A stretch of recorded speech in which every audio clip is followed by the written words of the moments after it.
అందరికీ నమస్తే. Welcome to my channel. Assam Meghalaya tour డైరీని మీతో పంచుకుంటున్నాను.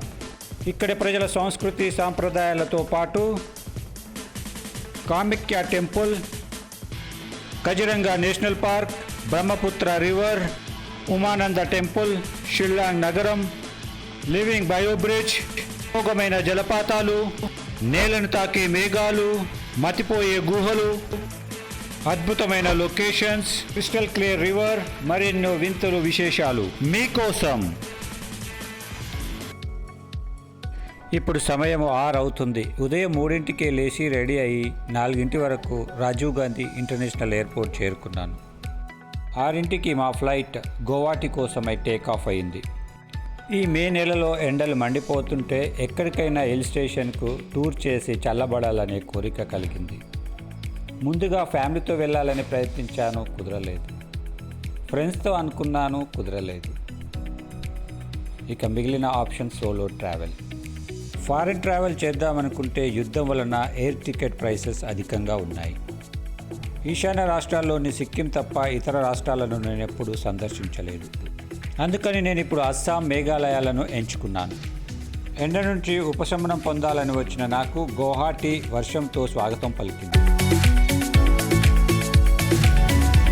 విండో సీట్ అయినందువల్ల పైనుంచి వ్యూస్ చాలా ఎంజాయ్ చేశాను. ఇప్పుడే మా ఫ్లైట్ 8:30కు ల్యాండ్ అయ్యింది. అస్సాం రాష్ట్ర జంతువు ఒంటి కొమ్ము రైనోసోర్ స్వాగతం పలుకుతుంది. ఇది అస్సాం రాష్ట్రంలో తప్ప ప్రపంచంలో మరే చోట లేదు. నేను ఇప్పుడు ల్యాండ్ అయిన airport Guwahati terminal 2 Lokopriya Gopinath Bordoloi international airport. ఇది కొత్తగా నిర్మించిన టెర్మినల్ 2. చాలా అందంగా తీర్చిదిద్దారు. రద్దీ తక్కువగానే ఉంది హైదరాబాద్తో పోలిస్తే.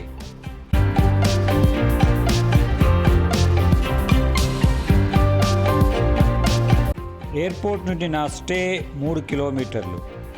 డ్రాపింగ్కి వచ్చిన ఆటోనే బుక్ చేసుకొని వెళ్తున్నాను.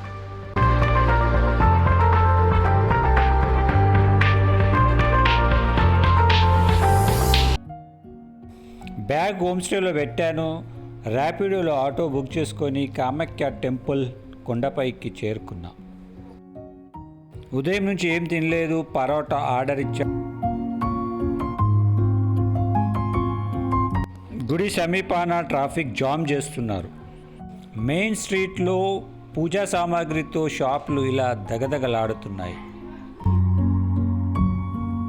స్థానికులను అడుక్కుంటూ గుడి దారి పట్టాను. ఇక్కడ నా వెనకాల చూడండి, ఈ అబ్బాయి ఏదో ట్రై చేసినట్టున్నాడు.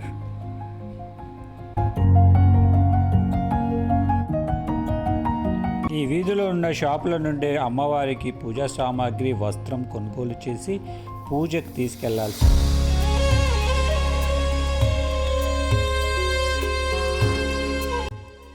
గుడి ఆవరణలోకి ప్రవేశించగానే ఓ రకమైన అనుభూతి కలిగింది. ఎప్పుడు అమ్మవారి గురించి విన్నదే కానీ సందర్శించింది లేదు కదా. మొదటిసారి అయినందువల్లనేమో ఈ అనుభూతి. మన తెలుగు రాష్ట్రాల నుండి ప్రముఖులు ఇచ్చట పూజలు చేస్తారని విన్నాను. ఇప్పుడు నాకు దక్కిన అదృష్టాంతో ఆనందపడుతున్నాను. గుడి ఆవరణలో పూజారులు వేచి ఉంటారు. మనల్ని అడుగుతుంటారు పూజా కార్యక్రమాలు మాచే చేయించుకోండి. ఓ పూజారి సహాయంతో ఆలయ ప్రవేశం చేసి దర్శనం చేసుకున్నాను. ధూపదీప నైవేద్యాలు, టెంకాయలు మనమే సమర్పించుకోవాలి గుడి ఆవరణలో.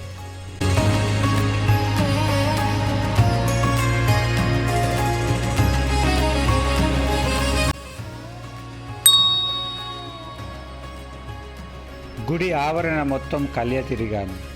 గుడి ఓ మూలన ఓ నీటి కొలను కూడా ఉంది. గుడి ఆవరణలో మేకపోతులు, పావురాలు స్వేచ్ఛగా సంచరిస్తున్నాయి.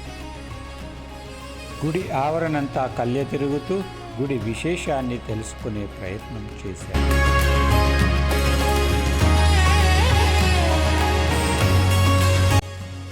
ఈ ఆలయం 18 శక్తిపీఠాలలో ఒకటి. అస్సాంలోని గువాహటి నగరం నందు ఈ నీలాచల్ కొండపై ఉన్న ప్రసిద్ధ శక్తిపీఠాన్ని భక్తులు అనేక సంఖ్యలో సందర్శిస్తుంటారు. ముఖ్యంగా సంతానం కోసం, కుటుంబ శ్రేయస్సు కోసం ఇక్కడ పూజలు చేస్తూ ఉంటారు. ప్రతి సంవత్సరం జూన్ నెలలో వర్షాలు మొదలవడంతోనే అంబుబాచి మేళా జరుపుతారు ఇక్కడ. ఇది ఎంతో ప్రసిద్ధమైనది. వేల సంఖ్యలో భక్తులు చేరుకొని పూజలు చేస్తారు. ఇక్కడ జంతుబలి, తాంత్రిక పూజలు కూడా కొందరు భక్తులు నిర్వర్తిస్తారని తెలిసింది.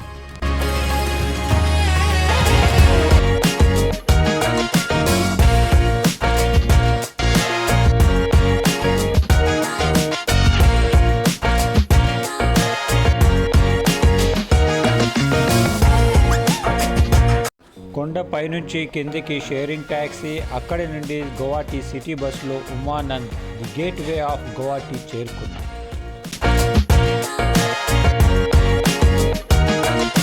నేను ఇప్పుడున్న చోటు gate way of Guwahati terminal. ఈ టెర్మినల్ను గౌహటి నగరంలోని ఫ్యాన్సీ బజార్ నందు నిర్మించారు బ్రహ్మపుత్ర నదిపై. దీనిని గత సంవత్సరం 2025లో సుమారు 300 కోట్ల వ్యయంతో నిర్మించారని తెలిసింది. అత్యాధునిక హంగులతో, సకల సౌకర్యాలతో మోడ్రన్ టెక్నాలజీని వాడి రూపొందించారు. దీనిని టూరిజం మరియు జల ప్రయాణానికి వాడుతున్నారు. ఈ బ్రహ్మపుత్ర నది గర్భంలో ఉన్న ఓ ఐలాండ్ శిఖరాన ఉన్న శివ టెంపుల్ను దర్శించడానికి వెళ్తున్నాను. అదే ఉమానంద. బోట్ ప్రయాణానికి 100 రూపాయలు ఛార్జ్ చేశారు.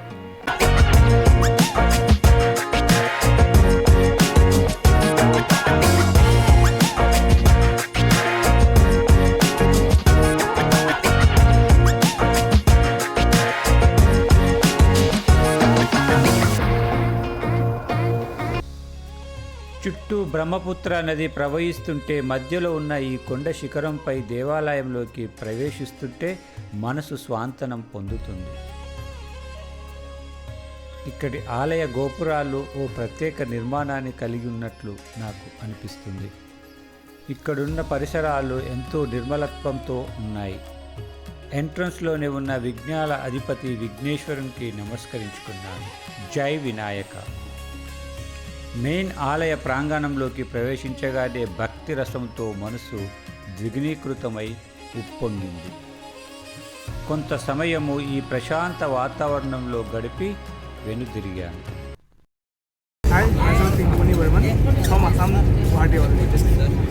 I got a good friend from here. Umanand temple అయిపోయింది. సమయం 3 కావస్తుంది. కొంచెం లంచ్ చేద్దామని పవన్ బజార్, పోలీస్ బజార్ వైపు వచ్చా. ఫ్యాన్సీ బజార్లోని నాగాలాగా కిచెన్లో నాగాలాండ్ వారి తాలిని రుచి చూస్తున్నాను. సాయంత్రం 4ంటికి gateway of Guwahati terminal నుండే క్రూయిజ్ షిప్ సదుపాయం కలదు. నేను ఈ క్రూయిజ్ షిప్ చేద్దామని తిరిగి ఇక్కడికి రావటం జరిగింది. రూపాయలు 300 రూపాయలను ఛార్జ్ చేస్తున్నారు. సన్సెట్ అద్భుతంగా.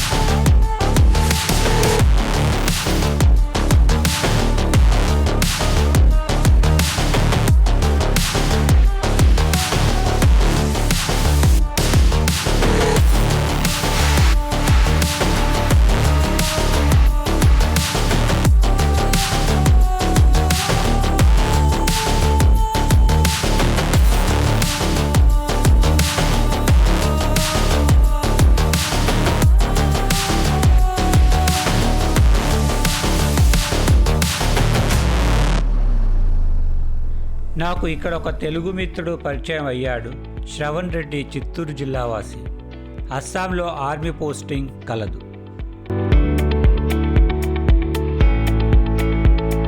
ఈ బ్రహ్మపుత్ర నది పొడవైన నదులలో ఒకటి. ఇది సుమారు 2900 కిలోమీటర్ల సుదీర్ఘంగా ప్రవహిస్తుంది.